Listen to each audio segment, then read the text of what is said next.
Apple just announced AirPods Pro 3 with live translation capabilities, a brand new iPhone Air, the thinnest iPhone yet, new Apple Watch Ultra 3 with satellite connectivity, Apple Watch Series 11, 5G cellular fast charging, and more, the iPhone 17 and 17 Pro that get huge camera upgrades, and I'm going to start with what I might be most excited about. Apple brought back the MagSafe Battery.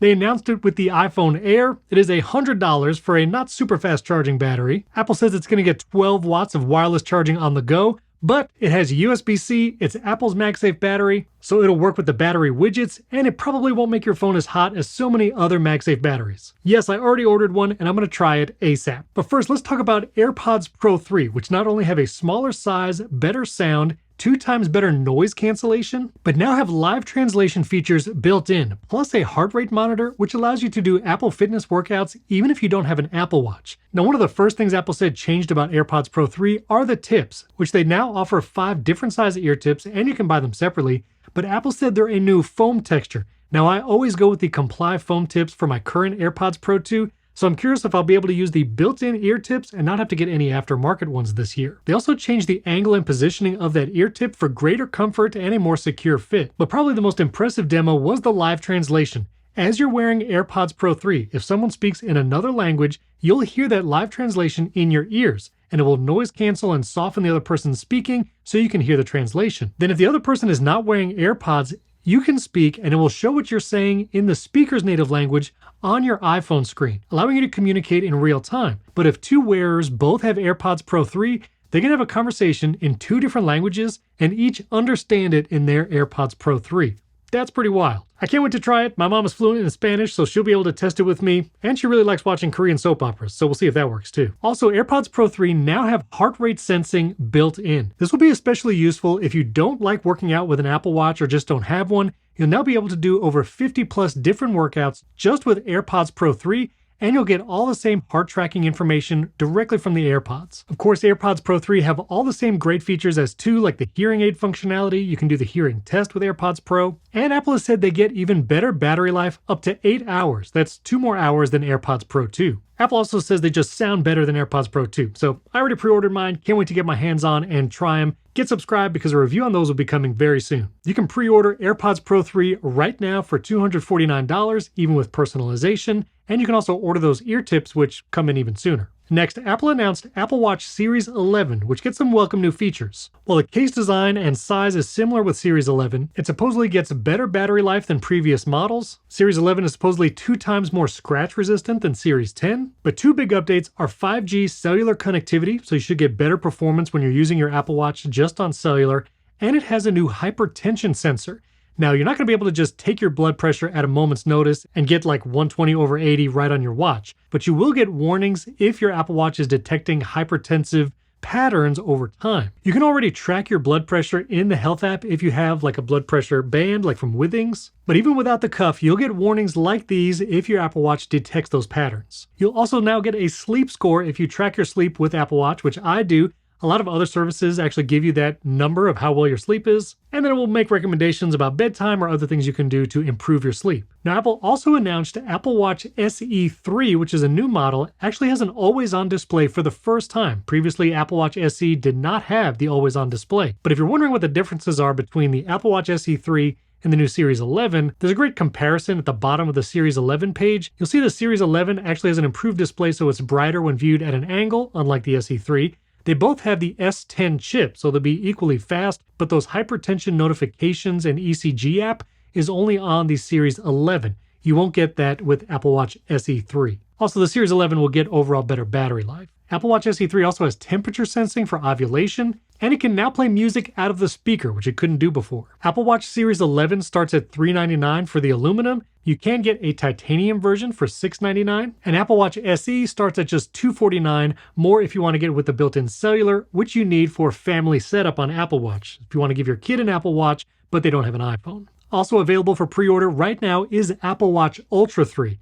While it has the same case style, they've actually increased the display size. So not only is that bezel a little smaller, giving you more display with the same case, but it's also better at wide-angle viewing. And that always-on display can now update more frequently, so you can even see the seconds ticking on the Apple Watch face even if your wrist is down. Apple Watch Ultra 3 also gets 5G cellular connectivity like Series 11, but only for Apple Watch Ultra 3 is satellite connectivity. You can now send SOS, your location, and even message over satellite with just your Apple Watch Ultra 3. So if you're going hiking or out in the wilderness and all you have is your Ultra 3, you can still get help with emergency SOS, communicate with messages, and be found with Find My, all from the watch. Apple Watch Ultra 3 is also powered by the S10 chip, and things like Workout Buddy, which is an LLM-style feature, still can't be done on the watch by itself. In the Apple Newsroom article for Apple Watch Ultra 3, it says Workout Buddy will be available, but you need an Apple Intelligence-supported iPhone nearby. So you won't get Workout Buddy with just the watch if you're on a run and you have nothing else. Apple Watch Ultra 3 still comes in two colors, the natural titanium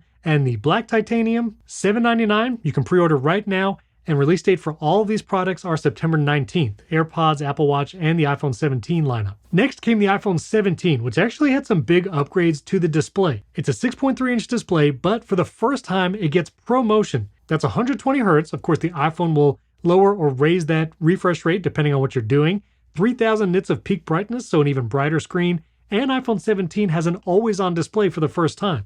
Previously, you needed the Pro models to have that. You also get the action button and camera button. It's powered by the A19 chip, which is a speed bump over last year. Apple won't let you compare it to the iPhone 16 on their website, but it says 40% faster than the iPhone 15. Apple's also increased the charging speed, so you can get up to 50% charge in 20 minutes. And that's with a 40-watt power adapter. Previously, I believe iPhone 16 charged at a maximum of 27 watts, so that's a good speed bump. Cameras also got an improvement because both of the rear cameras on iPhone 17 are now 48 megapixels. That means the main fusion lens is 48 megapixels and the ultra-wide lens. It says the ultra-wide photos are 24 megapixels by default, but I'll have to test to see if you can get the 48 megapixels with apps like Highlight or Obscura. The front-facing camera also got a big upgrade. It's now 18 megapixels, but because it's now a square sensor, it enables different zoom and angle capabilities, so you can hold the iPhone vertically and still get a wide-angle selfie shot with you and your friends. You can also dual capture video on all of the iPhone 17 lineup, meaning you can record the rear and front-facing camera at the same time, so you can get a reaction of yourself while recording what you're looking at. I'm sure we'll see lots of fail videos in the future with both perspectives. You also get ultra stabilized video up to 4K 60 on iPhone 17, and they're calling it the center stage front-facing camera because it can crop and zoom to you as you're moving around. So even if you're not perfectly centered, it will do its best to move around for you. We'll get into the iPhone Air in just a second, but there's also this nice comparison chart you can pull on the different iPhone pages. It tells you the screen sizes, which iPhone 17 is 6.3 inch, which keep in mind, there's no more iPhone 17 Plus.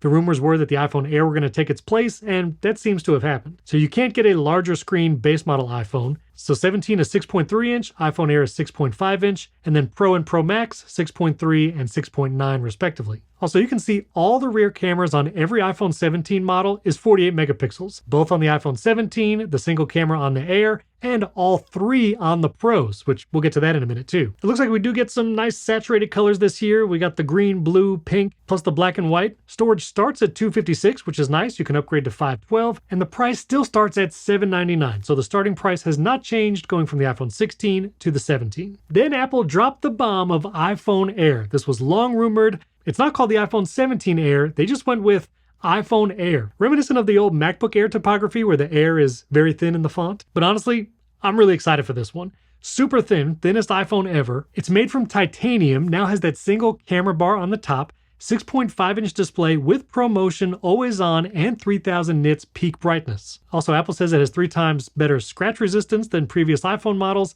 and the back is no longer glass, it's actually the ceramic shield. So if you do drop your phone or scratch it, the back should be less likely to break and scratch. It gets the same internal chip as the iPhone 17 Pro models, so it has the A19 Pro, so it's going to be just as powerful. It won't have the same cooling mechanism, so you won't have as much performance. More on that in a second. But Apple developed a brand new chip. It's developed an in-house Wi-Fi, Bluetooth, and Thread radio. It's calling the N1. This is going to go a long way in helping the iPhone Air sip on that battery power and get you through the day. Plus, they even revamped their cellular modem. They launched the C1 chip in the iPhone 16e, and now Apple announced the C1X modem. Again, this is a cellular modem built by Apple, It's going to be better at power management than previous cell modems that were from other companies. And these two chips together mean that even though the iPhone Air is incredibly thin, you should be able to get a day's worth out of it. We'll see. I'm going to get one in hand and test it. We'll see how long that battery lasts. You still get an action button and camera control button, and you get the one 48 megapixel fusion camera lens on the back and the new 18 megapixel center stage camera on the front. Now that 48 megapixel main camera also provides a 2x zoom at 12 megapixel, so you kind of have two lenses in one. You can still shoot 4K 60 even in Dolby Vision, and that new center stage camera on the front is on like the 17. This way you can crop and reframe in lots of different ways. Now maybe because it's made out of titanium instead of aluminum, but colors on the iPhone Air are mild. You can get light gray blue, light gold blue, and cloud white, or you can get space black. It starts at $999, so $1,000 in the US for 256 gigabytes. I totally predicted that pricing on my podcast, Primary Technology, which we actually have a live stream podcast recording tonight. If you're watching this after the Apple event, 6 p.m. Eastern, go to the Primary Tech Show YouTube channel, and of course you can watch it after the fact. Me and Jason are going to get even more detail about everything announced. You can get the iPhone Air up to 1 terabyte. Pre-orders are this Friday, September 12th, and it comes out September 19th with the rest of the iPhone 17 lineup. Also, while we're here, the iPhone Air has some unique accessories to it, like the iPhone Air bumper. If you were around back in the iPhone 4 days when Apple actually gave a bumper to everyone because of the whole cellular connectivity, you can now get a bumper again, but just seems like for the iPhone Air. But for the entire iPhone 17 lineup, you can get the new crossbody strap. This seems to just kind of work with whatever case, just put it through the bottom. $60 for a strap if you want to strap it around yourself. Let me know in the comments. Anybody excited for the crossbody strap? I'm not going to be using one, just FYI. And the last in the event is the iPhone 17 Pro. We only get 3 colors, by the way, for the 17 Pro. This orange, deep blue, and a silver. No black 17 Pro this year, which seems pretty wild. This is the first time ever the top-of-the-line iPhone doesn't have a black or space gray color. The Pro models have gone back to an aluminum design, but it's a unibody, kind of like when MacBooks first went unibody in 2008. So aluminum unibody design, supposedly more durable, powered by the A19 Pro chip like the iPhone Air, and Apple has developed a new thermal system they're calling a vapor chamber. It has deionized water inside to help that A19 Pro chip perform at the top levels, dispersing the heat and giving you extended performance on things like games and probably recording video, which there's Pro features in that too. Apple also said it has ceramic shield on the back, not glass anymore, and overall the Pro models and all the iPhone 17 models should be more scratch resistant. I'm hoping so. But cameras are the big story on the Pro models as well. All 3 cameras on the back are now 48 megapixels. That means 48 megapixel ultra wide, which should make for some great macro photography, and 48 megapixel telephoto lens. That is the first time we've had that high megapixels on the telephoto lens, so I'm really excited to try it out. And because it's a fusion camera, you can get 4x telephoto photos or up to 8x 12 megapixel telephotos. That is the farthest optical zoom we've ever had on an iPhone. Really curious to test that out both in photography and video, especially in those concert venues where I'm going to see my wife play the flute. I want to see what that 8x camera looks like in the auditorium. Apple also announced a new video format called ProRes RAW that you can capture. Probably going to take a ton of data, which the iPhone 17 Pro Max, you can now get up to 2 terabytes of storage, which is pretty wild. But Apple also announced GenLock. I did not think I was going to hear that term in an Apple event. I've come from a live production background, so I'm familiar with GenLock across SDI cameras and a whole production environment. But apparently there's a Blackmagic hardware device where you can have GenLock across multiple iPhones and even do things like bullet time. That's going to be wild to see it demoed. I don't know if I can demo that personally, but I'm sure someone will, and it's going to be awesome. 17 Pro comes in the 2 sizes, Pro and Pro Max. It doesn't seem like there's any differences between those 2 models, so same cameras on both. The iPhone 17 Pro has gotten a little more expensive, starting at $1099, and the Pro Max at $1199.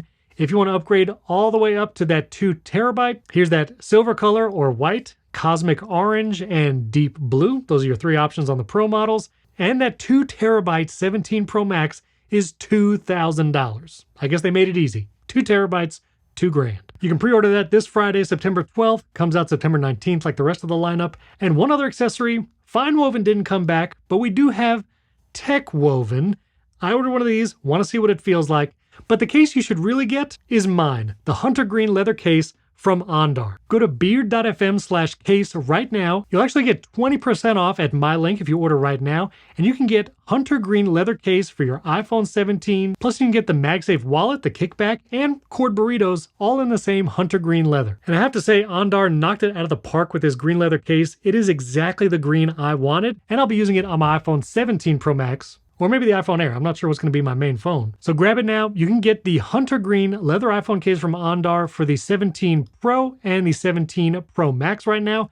Air should be coming soon, and hopefully the 17 as well. But go to beard.fm/case, get 20% off. You can already order your leather case for your 17 Pro or Pro Max. And it's really exciting because it's like my first physical product. So appreciate if you support. That link will be down in the description. But tune in for our live podcast recording. Again, that's tonight, 6 p.m. Eastern. Primary Tech channel. I'll mark it up here. Also, get subscribed and hit that like button. Tons of content on all the iPhone 17 lineups, AirPods Pro 3, and Apple Watch Ultra 3 and Series 11. All of that coming very soon. I'll also put another video right up here that YouTube thinks you'll really enjoy. Thanks for tuning in. We'll see you at the live podcast recording.